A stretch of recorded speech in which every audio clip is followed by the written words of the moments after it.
अगर अभी तुम्हें ऑर्गेनिक केमिस्ट्री का ओ भी नहीं आता तो ये 30 दिन की मेहनत के बाद आई गारंटी यू कि तुम्हें जीओसी से लेकर बायोमॉलिक्यूल्स तक सब कुछ आता होगा।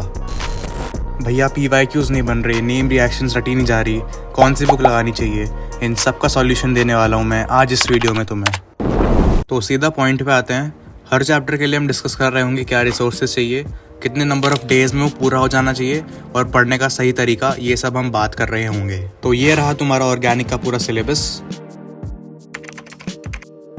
तो स्टार्ट करते हैं जीओसी से। अब GOC is a very vast chapter, पर तुम्हें सब कुछ करने की जरूरत नहीं है। Your major focus should be on the 4 effects, that is inductive effect, resonance, electromeric और हाइपर कॉन्जुगेशन। इसके बाद एसिड बेस वाला टॉपिक और एरोमेटिसिटी वाले क्वेश्चंस, इनका तुम्हें आइडिया होना चाहिए। यूट्यूब पर तुम इसे फ्री में पढ़ सकते हो from the channel Arjuna JEE. यहाँ पे योगेश सर ने काफ़ी अच्छा वन शॉट ले रखा है, तो सारे कॉन्सेप्ट्स इसमें तुम्हारे कवर हैं। अब बात करें नंबर ऑफ डेज की, तो तुम्हारा मैक्सिमम 4 दिन में जीओसी पूरा हो जाना चाहिए। और इसमें I am including IUPAC also, क्योंकि आईयूपैक में बेसिक सा कर लेना पहले ही। Moving on to isomerism. अब आइसोमेरिज्म में ऐसे क्वेश्चन आते हैं जिसमें वो पूछ लेंगे कि टोटल नंबर ऑफ आइसोमेर्स कितने होंगे इसके बाय क्लोरीनेशन, और जो स्टीरियो को मिला के, और नॉर्मली कितने होंगे। सो ये चीज़ कम टाइम में हो सकती है थ्रू दिस लेक्चर। यहाँ पे पंकज सर ने पूरा चैप्टर बहुत ही तगड़े लेवल पे रिवाइज करा है, जिसमें तुम्हारे बेसिक क्वेश्चन सारे बन जाएंगे। अब आइसोमेरिज्म तुम्हें ट्राई करना है कि तुम्हारा 3 दिन में पूरा हो जाए, जिससे जीओसी और आइसोमेरिज्म दोनों तुम्हारा एक हफ्ते में वाइंड अप हो जाएगा। 4+3 दैट इज 7 डेज में जीओसी एंड आइसोमेरिज्म बेसिक्स तुम्हारे बिल्ड हो चुके हैं।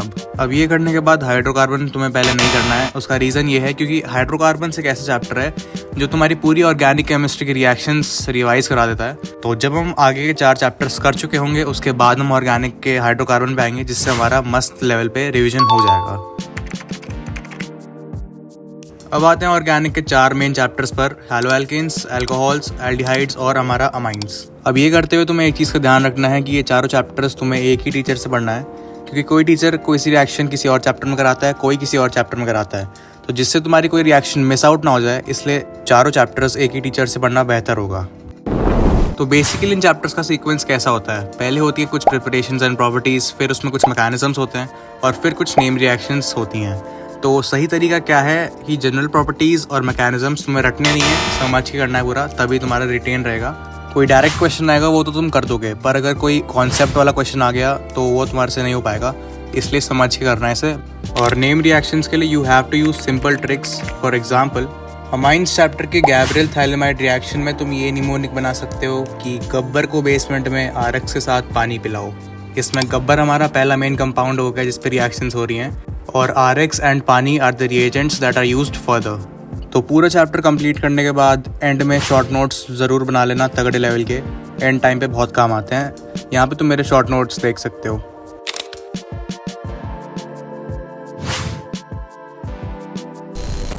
सब मिला जुला के तुम्हें इन चारों चैप्टर्स में 16 दिन लगेंगे, दैट इज़ 4 डेज पर चैप्टर। लेटर से किसी का हैलोएल्केन्स एक दिन पहले पूरा हो गया तो वो एक्स्ट्रा एक दिन एल्डिहाइड्स में देख सकता है। तो अपने हिसाब से एडजस्ट कर लेना, 2 हफ्ते या मैक्सिमम 16 दिन में ये पूरा हो सकता है। अब ये सब करने के बाद हाइड्रोकार्बन तुम्हें बिल्कुल हलवा लगेगा, इतना इजी लगेगा कि बस 3 दिन में तुम पूरा कर सकते हो उसे। And best resource you can refer is this. तो अब इस सिचुएशन में आकर तुमने 90% ऑर्गेनिक पूरी कर दी है इन जस्ट 26 डेज। अब बचते हैं सिर्फ 4 दिन। इनमें तुम्हें करना है बायोमॉलिक्यूल्स, प्योरिफिकेशन और सारे ऑर्गेनिक टेस्ट्स।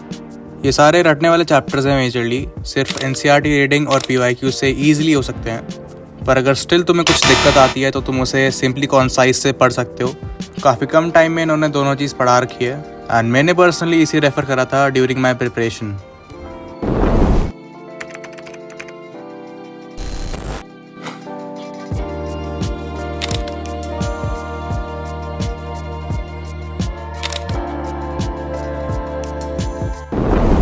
अब इंडिया तो वर्ल्ड कप जीत गई, पर तुम ऑर्गेनिक से कब जीतोगे? इतना सब कुछ बताने के बाद भी स्टिल 95% बच्चे ऐसे होंगे जो दूसरी वीडियोस पे जाके पूछते रहेंगे कि ऑर्गेनिक कैसे करनी है। So don't be one of them and start studying today. So मिलते रहेंगे वीडियोस में, टिल देन बाय।